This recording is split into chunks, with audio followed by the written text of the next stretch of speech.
दिल्ली में आज होगी बीजेपी केंद्रीय चुनाव समिति की बैठक। इस बैठक में पीएम मोदी, गृहमंत्री अमित शाह, जेपी नड्डा शामिल होंगे और उम्मीद ये जताई जा रही है कि भारतीय जनता पार्टी चुनाव समिति की बैठक के बाद 100 उम्मीदवारों की पहली लिस्ट जारी हो सकती है, जिसमें प्रधानमंत्री मोदी, गृहमंत्री अमित शाह का नाम शामिल हो सकता है। सूत्रों के मुताबिक भारतीय जनता पार्टी की दिल्ली इकाई की चुनाव समिति ने दिल्ली की 7 लोकसभा सीट के लिए पार्टी नेतृत्व को 25 से 30 संभावित उम्मीदवारों की एक लिस्ट सौंपी है, जिसमें नई दिल्ली से वर्तमान सांसद मीनाक्षी लेखी के अलावा विदेश मंत्री एस जयशंकर, आवास एम शहरी, कार्य मंत्री हरदीप सिंह पुरी और दिवंगत नेता सुषमा स्वराज की बेटी बांसुरी स्वराज के नाम संभावित प्रत्याशियों में शामिल है। तो आज शाम को संभवतः 100 उम्मीदवारों की पहली लिस्ट भारतीय जनता पार्टी की तरफ से जारी की जा सकती है, जिसमें प्रधानमंत्री नरेंद्र मोदी भी शामिल हो सकते हैं और संभवतः वाराणसी से प्रधानमंत्री नरेंद्र मोदी एक बार फिर से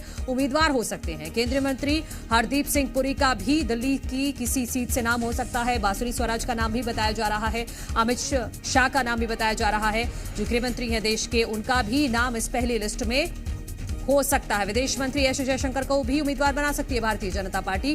जी मीडिया संवाददाता राहुल मिश्रा हमारे साथ जुड़ गए हैं। राहुल, क्या जानकारी आज की बैठक को लेकर? क्या लिस्ट तैयार है? घोषणा का इंतजार है?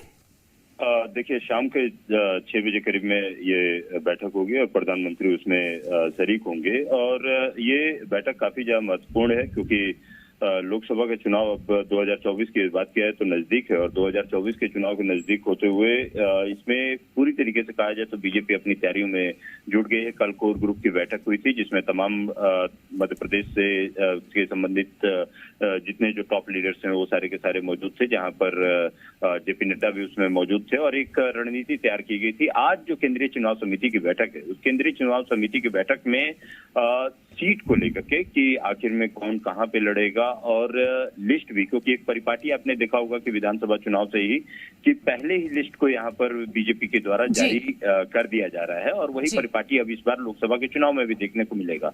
तो माना यह जा रहा है कि 1 या 2 तारीख तक, जो 1 या 2 मार्च तक बीजेपी के द्वारा 100 सीटों का यहाँ पर ऐलान कर दिया जाएगा और उसमें तमाम जो बड़े लीडर्स हैं, जिसमें कि प्रधानमंत्री नरेंद्र मोदी कहां से लड़ेंगे, उसके साथ ही साथ अमित शाह कहां पे लड़ेंगे और इन बड़े लीडर्स की भी उसमें लिस्ट जारी की जाएगी। हिंदी भाषी जो बेल्ट है उसके दिया जाएगा और खास तौर पे जिन जगहों पे बीजेपी कमजोर रही है, जिन जगहों पे वहां पे हार का सामना करना पड़ा था पिछली बार, उन जगहों पे ज्यादा फोकस रहेगा। उनकी लिस्ट में पहली लिस्ट जो आएगी उनमें। ठीक है राहुल मिश्रा, बहुत शुक्रिया आपका तमाम जानकारी के लिए। और जो आपने भी जिक्र किया कि विधानसभा चुनाव में जिस स्ट्रैटेजी के साथ भारतीय जनता पार्टी मैदान में उतरी थी, उसी स्ट्रैटेजी के साथ लोकसभा चुनाव में भी दिखाई दे रही है। छत्तीसगढ़ में 18 सीटों पर पहले ही ऐलान कर दिया गया था विधानसभा चुनावों में और वैसी ही तर्ज अब लोकसभा चुनाव में भी देखने को मिल रही है।